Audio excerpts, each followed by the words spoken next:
You don't drive a big fine car. You don't look like a movie star. And on your money we won't get far. But baby, you got what it takes. Motown was a machine, and like any machine, it produced things, and it discarded things. Tonight, 12 soul voices that Motown signed, recorded, promoted just enough to make you want more, and then quietly moved on from, leaving behind artists who, in most cases, never found their way back to the heights they had briefly touched. Some of these stories are about bad luck, some are about bad decisions, and some are about a system that simply had more talent than it had room for. There's a ghost in my house, the ghost of you. Number 12, The Originals, Baby, I'm For Real. You don't understand. The Originals, a Detroit vocal group that had been orbiting Motown's world since the early 1960s. Without landing, they had spent years as background singers, the invisible voices behind Marvin Gaye, The Temptations, and other Motown headliners. They sang on records that everyone has heard without ever getting their names on the label. For most of the decade, they were essential, but uncredited, present, but anonymous. Baby, you don't have to. Their break came through Marvin Gaye, who became close to the group and advocated for them inside Motown, eventually producing their sessions himself. In 1969, Gaye produced Baby I'm For Real, a lush, romantic ballad built on smooth harmonies and an arrangement that sounded like what Motown should have been making more of, with an intimate warmth that stood apart from the bigger, brassier productions the label was known for. The song hit number 1 on the R&B chart and made the top 15 on the pop chart. It was everything a breakthrough single should be. Momentum was building, and then, almost nothing. Motown moved on to other priorities. The follow-up singles were given inconsistent promotion. The group kept recording, kept showing up to sessions, kept trusting that the label would invest in them the way Gaye had. A second hit, The Bells, reached number 12 R&B in 1970, and there were a handful more minor chart entries. But the full push their talent warranted never came. And that's why I'm professing my love to you. The Originals stayed together, released more material, and carried on performing for decades on the oldies circuit. But the combination of Gaye's production talent and the group's genuine vocal gift, the thing that had made Baby I'm For Real feel like the beginning of something, never produced another moment with that kind of lift behind it. They were invisible for years before their one hit, and they became invisible again not long after. Which is exactly the kind of story that gets lost when the official Motown history only has room for its biggest names. Number 11, Carolyn Crawford, My Smile Is Just a Frown. Carolyn Crawford, Detroit, 1964. She was 16 years old when Gordy's team heard her sing and saw in her something they desperately wanted. A potential replacement for Diana Ross, if and when the Supremes' dynamic changed. A singer who could carry the Motown sound with the same presence and commercial appeal that Ross was developing. Gordy invested in her. She was groomed, coached, prepared for stardom in the specific Motown way. The posture, the presentation, the performance etiquette, the finishing school approach that the label applied to all its female acts. Her 1964 single, My Smile Is Just a Frown, turned upside down, produced by Harvey Fuqua and released on the main Motown label rather than a subsidiary, had the full Motown treatment: strings, the Funk Brothers, the vocal arrangement, the whole production language of the label's biggest hits. And it should have worked. The song is genuinely good. Crawford's voice has warmth, range, and control that would have fit Motown's 1964 sound perfectly. It didn't chart nationally. The follow-up, Forget About Me, fared similarly. And with the Supremes accelerating to the point where they needed nothing else from Motown's promotional resources, Carolyn Crawford simply became unnecessary. There was no more room for a potential Diana Ross when Diana Ross herself was becoming Diana Ross. The label filed her away quietly, the way a corporation files away a project it chose not to pursue, without announcement or explanation. She continued to record, appearing on tracks for Melody and other minor labels through the later 1960s. She made records for Ian Levine's Motor City label in the 1980s, alongside other forgotten Motown alumni. But the career that Motown's own investment in her suggested she deserved never materialized.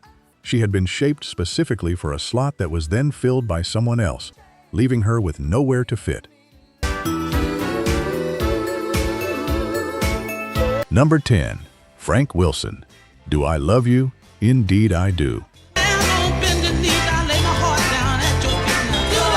Frank Wilson, Detroit, 1965. A songwriter, producer, and vocalist who had been working inside Motown's California operation, writing and producing for Brenda Holloway and other acts on the West Coast side of the label's expanding reach. He was talented in multiple directions, which at Motown was both an asset and a complication. The label had specific roles for specific people, and someone who could do everything was sometimes harder to place than someone who did one thing brilliantly. In 1965, Wilson recorded Do I Love You? Indeed I Do for Motown's VIP subsidiary label. He pressed it up, prepared it for release, and received a call from Gordy. Gordy had decided that Wilson was more valuable to the label as a songwriter and producer than as a recording artist, and asked him to set aside his own performing career in favor of continuing his behind-the-scenes work. Wilson was also in this period becoming deeply involved in his Christian faith, eventually becoming a minister, and reportedly was not entirely opposed to stepping back from the secular music spotlight. The record was pulled from release. Nearly all copies were destroyed. The few that survived were pressed in such small numbers that, by the time Northern soul collectors in Britain began searching for American Soul 45s in the 1970s, Do I Love You? Indeed I Do had become the rarest record in the entire Motown catalog. A copy that had been collected by a British soul DJ sold at auction for £25,000 in 2009, then again in 2019 for a reported £50,000, making it one of the most expensive Soul 45s ever sold. The song is extraordinary, an A-side that does everything an A-side should do, with an urgency and a vocal performance that makes it completely clear why Frank Wilson should have had a career as a recording artist alongside his songwriting. He chose faith over fame, which was genuinely his choice to make. But Motown presented it as a choice rather than championing both sides of his talent, and the result is that Do I Love You? Indeed I Do remains a ghost, a masterpiece that almost nobody heard for decades. Number 9. The Monitors, Step by Step, Hand in Hand. Keep walking, hand in hand. The Monitors, a Detroit vocal quartet, Richard Street, Warren Harris, Sandra Fagan, and John Fagan, who signed to Motown in the mid-1960s and spent the better part of 4 years recording material that the label consistently failed to push with any conviction. Street, who would later replace Paul Williams in The Temptations, had a genuine gift as a vocalist and as a group organizer. He drove much of the Monitors' creative direction. Harris provided harmonic depth.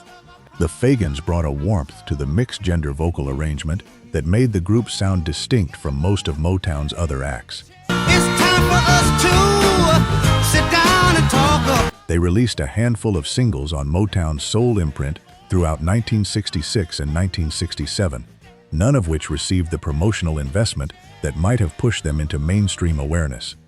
In 1968, the group released their only album, a self-titled collection that pulled together material from 3 years of sessions, a snapshot of a group that had been working consistently without ever getting the moment their work deserved. Love, where are you, stranger? The album was released and essentially disappeared. Motown's attention was, by this point, split between the increasingly complex personal and commercial situations of its biggest stars and the label's shift of operations toward Los Angeles.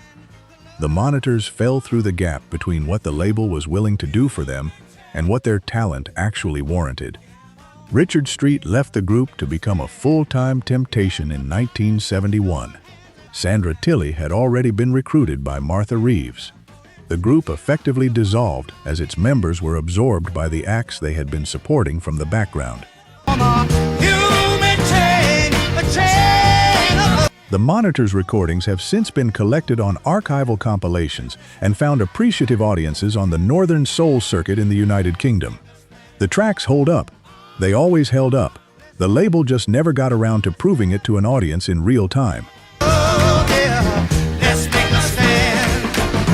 Number 8. R. Dean Taylor. There's a Ghost in My House. R. Dean Taylor, born in Toronto, Canada in 1939. He came to Motown in the mid-1960s as a songwriter, co-writing All I Need for the Temptations and contributing material for several other Motown acts, before the label also began releasing him as a recording artist on the VIP subsidiary. He was, in a fact that Motown rarely highlighted, the only white Canadian on its roster throughout the label's classic period, and while that was never presented as a commercial angle, it did mean that Taylor occupied a peculiar position within a label built primarily around a black sound directed at crossover mainstream audiences. In 1967, Taylor released There's a Ghost in My House on Motown's VIP label. It is a dramatic, organ-driven, almost theatrical soul record, a song about a man haunted by the memory of a woman who has left him, told through the metaphor of literal haunting. The production is dense and cinematic in ways that set it apart from most Motown product of the period, and Taylor's vocal performance has a rawness and physical urgency that sounds more like Northern English rock than polished Detroit pop soul. None of those things helped it chart in America. In Britain, the story was completely different. There's a Ghost in My House was reissued in the UK in 1974 and hit number 3 on the UK singles chart, 7 years after it had been recorded. It became a beloved standard on the Northern Soul circuit and remains one of the most recognizable records in that scene's canon. Taylor moved to the UK for periods to perform for audiences that adored him, and he continued to record and perform for decades. He never had another hit in America comparable to his British success. A songwriter who became an artist who became a cult figure overseas, and who was largely overlooked by the label that had first recognized his talent. If you're locked into this one, most people scrolling past these songs have no idea what it took to make them. Groove Lens digs that history back up, one record at a time. The subscribe button costs nothing, and it means you won't miss the next one. Number 7. Mable John. Who wouldn't love a man like that? Sweet as he can be. He looks like Mable John, born in Bastrop, Louisiana in 1930. The older sister of rock and roll pioneer Little Willie John, whose recordings of Fever and All Around the World made him one of the most important R&B vocalists of the 1950s. Mable had been performing since childhood, singing in church, and developing a rich, commanding voice that moved between gospel intensity and secular warmth, with the kind of effortless authority that Gordy recognized immediately. yes, he never says goodnight without a G. In fact, Gordy recognized it before Motown even existed. He helped arrange for Mable to open for Billie Holiday in Detroit in the mid-1950s, years before the Tamla label was founded. When Gordy built Motown, Mable John was the first female singer he signed. She recorded several singles for Tamla through 1960 and 1961, including Who Wouldn't Love a Man Like That, a swinging, gospel-inflected track that showed exactly what her voice could do when the right material and arrangement came together. Wouldn't love a man like that. I do. The singles didn't break nationally. Motown was still building its distribution infrastructure and its production identity, and Mable John's recordings came at a moment when the label's own machinery wasn't yet capable of consistently delivering its artists to national audiences. By 1962, she was no longer being actively developed at the label. She was signed to Stax's Volt subsidiary in the late 1960s, where she finally had a top 40 R&B hit with Your Good Thing Is About to End in 1966, and then she changed direction entirely, becoming an ordained minister and one of Ray Charles's background singers, the Velvelettes, for over a decade. Her career in music eventually gave way almost entirely to her ministry work. The first female Motown artist never received a compilation of her own Tamla recordings until years after the label had moved on. She was the beginning of a story Motown told about its female artists, and one of the few beginnings that never got a proper continuation. He gives me money, says go have your fun. Number 6. The Elgins, Heaven Must Have Sent You. I don't know where you come from, baby. The Elgins, a Detroit vocal group, Johnny Dawson, Cleo Duke Miller, Norman McLean, and Yvonne Allen, who signed to Motown's VIP imprint in the mid-1960s. Their lineup changed frequently during their Motown years, which made consistent promotional investment difficult and gave the label a reason to treat them as a second-tier priority, even when their recordings consistently demonstrated that they were anything but. Heaven Must Have Sent You was produced by Holland Dozier Holland in 1966, and it bears every mark of the team's best work: a soaring vocal lead, a precisely constructed arrangement, a horn section that punctuates rather than overwhelms, and a hook strong enough to anchor the memory from first listen. The song tells the story of finding the right person after a long search, and the joy in the performance is entirely genuine. In the United States, the record barely made a dent. VIP was a subsidiary label, which meant reduced promotional budget and reduced radio attention compared to the main Motown imprint. Heaven Must Have Sent You charted modestly on the R&B chart and went essentially unnoticed on the pop chart. The Elgins released a few more singles, received a similar lack of push, and were gone from Motown by 1967. And then, in Britain, in 1971, the Tamla Motown UK operation reissued Heaven Must Have Sent You for the British market, where Northern soul collectors and fans had been digging through Motown's back catalog and finding records that deserved far more attention than they'd received. The UK reissue of Heaven Must Have Sent You hit number 3 on the British singles chart, 5 years after the original American release had barely registered. The Elgins got one shot at a reunion UK tour to capitalize on the belated recognition, and then they were gone again. Their moment finally arrived too late to build anything lasting on. Thank you for holding me close when I need. Number 5. Brenda Holloway, Every Little Bit Hurts. Brenda Holloway, born in Atascadero, California in 1946, signed to Motown at 17 as the label's very first West Coast artist. Barry Gordy spotted her lip-syncing at a DJ convention in Los Angeles and signed her on the spot. She was classically trained on violin, flute, and piano. She wrote her own material. She had presence, range, and drive in a way that distinguished her from most of the artists Motown was developing in Detroit. Her debut single, Every Little Bit Hurts, was a song she'd actually recorded earlier at a smaller label and was initially reluctant to re-record. She cried through multiple takes in the Hitsville studio.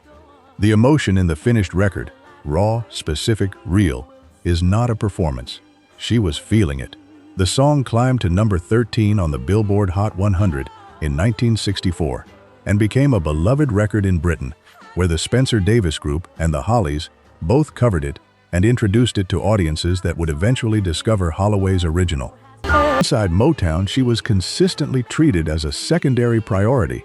Label staff reportedly compared her unfavorably to Tina Turner, meaning she was considered too dynamic, too physical, too much her own thing rather than a polished Motown product.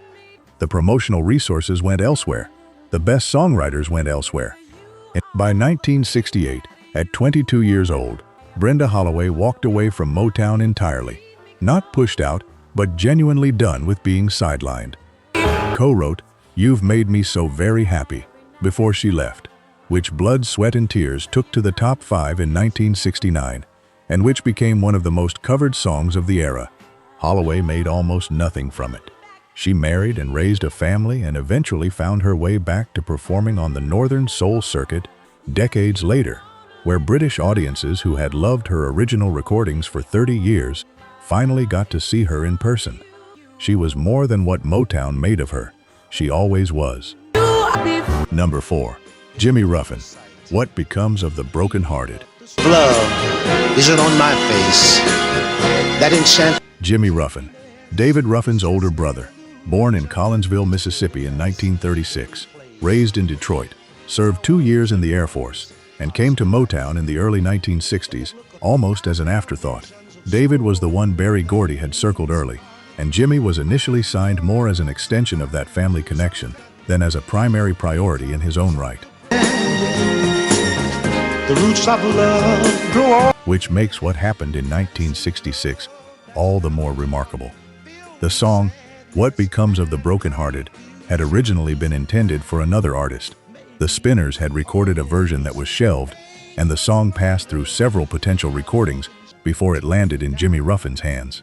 He recorded it with producers William Weatherspoon and James Dean, and the result was one of the most emotionally overwhelming performances in the Motown catalog. A man asking a question about grief and loss and loneliness with such specific, searching honesty that the record still stops rooms when it plays. Peace of mind, I'll be searching everywhere just to find some. It hit number 7 on the Billboard Hot 100 and number 6 on the R&B chart, a genuine crossover hit that should have positioned Ruffin for sustained mainstream success.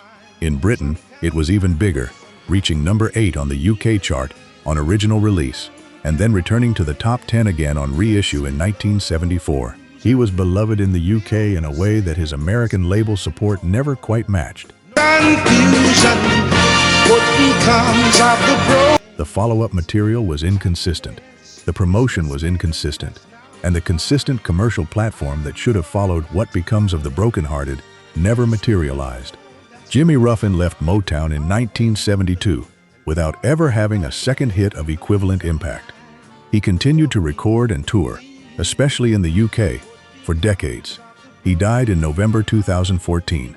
His contribution to the Motown catalog is extraordinary.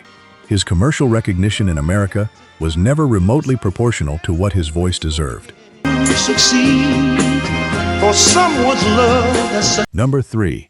Kim Weston, "Take Me in Your Arms, Rock Me a Little While." Kim Weston, born Agatha Natalie Weston in Detroit in 1939, singing in church choirs by age 3. Signed to Motown in 1961 as one of the label's earliest female acts, with a voice that Holland Dozier Holland later used on "Take Me in Your Arms, Rock Me a Little While," a top 5 R&B hit in 1965, and which Marvin Gaye insisted on for their duet, "It Takes Two," which became one of the most beloved records in the entire Motown catalog. Even Motown's own classic Motown website describes her as possessing one of Motown's strongest, most versatile voices, and acknowledges that she fell short of stardom that might have been hers. That is a company admitting, in its own official materials, that the system failed the talent. She was paired with the label's best producers, H.D.H., Mickey Stevenson, and made genuinely exceptional records. She was also offered "Dancing in the Street" before it went to Martha Reeves, and turned it down, a decision that probably cost her a defining hit. By the time "It Takes Two" was climbing the charts in early 1967, Weston had already left Motown with her husband, producer Mickey Stevenson, for MGM Records, meaning she couldn't even promote the song. She later sued Motown over unpaid royalties. MGM Records received minimal promotion and made no commercial impact. She moved to Stax, then to other labels, then reportedly to Israel to teach young singers, then back to the United States. She appeared on The Bill Cosby Show in 1971. She made records for Ian Levine's Motor City label in the 1980s. Her Motown recordings became Northern Soul classics in Britain. Motown Classic's own description says it best. Her talent was not matched by her success. That is the Kim Weston story in 8 words. Number 2. The Velvelettes, Needle in a Haystack.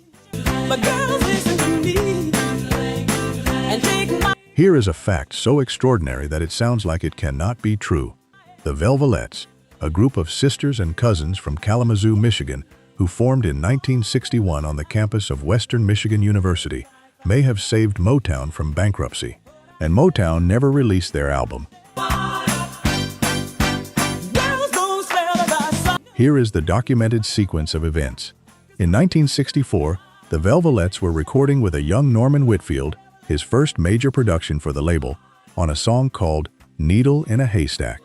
The record was released on the VIP subsidiary imprint in September 1964 and sold well enough to provide Motown with crucial cash flow at a moment when the label was still financially vulnerable, before the Supremes' own run of hits had yet begun generating the kind of revenue that would stabilize Motown permanently. The Velvelettes themselves turned down Where Did Our Love Go?, the song that launched the Supremes' commercial dominance. Believing it wasn't right for them, the Supremes were initially reluctant to record it either. The Velvelettes passed. The Supremes recorded it. It went to number 1, and the label's attention turned entirely toward the Supremes' ascent, pulling resources and focus away from every other female act on the roster, including the group whose sales may have helped fund the very machinery that was now being redirected elsewhere. Their planned debut album was recorded, completed, shelved, a 12-track LP that is circulated among collectors as a bootleg for decades. Motown's shifting priorities toward the Supremes meant the Velvelettes were consistently deprioritized at exactly the moments when investment might have made a difference. Cal Gill dissolved the group in 1969 after her husband Richard Street discouraged her from continuing in music. Their most celebrated recording would later be covered by Bananarama, whose 1982 version, Really Saying Something, reached the UK top 5. The original Velvelettes, the group whose song helped keep Motown afloat, were largely forgotten. Number 1. Marv Johnson, You Got What It Takes. His gravestone reads, Motown Pioneer. And on your money we won't get far. But Marvin Earl Johnson, born in Detroit, October 15, 1938. He met Berry Gordy in 1958 while working at a record store. He played Gordy an original composition called Come to Me on a piano in the back of the store. Gordy recognized something immediately, and Johnson's recording of that song was released on January 21, 1959 as Tamla 101, the very first single issued by the Tamla label, the company that would become Motown Records. don't live in a beautiful place. You don't dress. The local success of Come to Me attracted United Artists Records in New York, which signed Johnson nationally. The follow-up singles, You Got What It Takes and I Love the Way You Love, both broke into the top 10 of the U.S. pop chart in 1959 and 1960. Gordy continued writing and producing for Johnson, even while building Motown's own roster. For a brief period, Marv Johnson was the biggest name associated with Berry Gordy's musical enterprise. Didn't give you such a beautiful face, but baby. And then Motown grew. The Miracles, Mary Wells, the Marvelettes, Marvin Gaye, the Supremes. By the time Johnson's United Artists contract expired and he returned to the Gordy label in 1964, he was trying to compete for resources and attention with a roster of established stars that his own early recordings had helped fund. He had minor R&B chart entries in 1965 and 1966 and a beloved UK hit with I'll Pick a Rose for My Rose in 1968 that made him a Northern Soul hero in Britain. But the American commercial success of his early years never returned. You got what it takes for me. Now when you're near. He spent time working in Motown's promotional department. He wrote songs for other artists. He performed on oldies circuits. He was left out of the Motown 25 television special, left out of Motown the musical, left out of Motown CD collections, despite the fact that Motown's publishing arm owns the rights to Come to Me to this day. You don't live in a beautiful place. You don't dress. The man whose record launched Motown, whose early success helped fund the building of Hitsville, written out of the official story by the machine his talent helped build. On May 14, 1993, Marv Johnson collapsed on stage at a tribute concert in South Carolina and died 2 days later of a stroke. He was 54 years old. His headstone says everything the official history left out. Motown pioneer. Baby,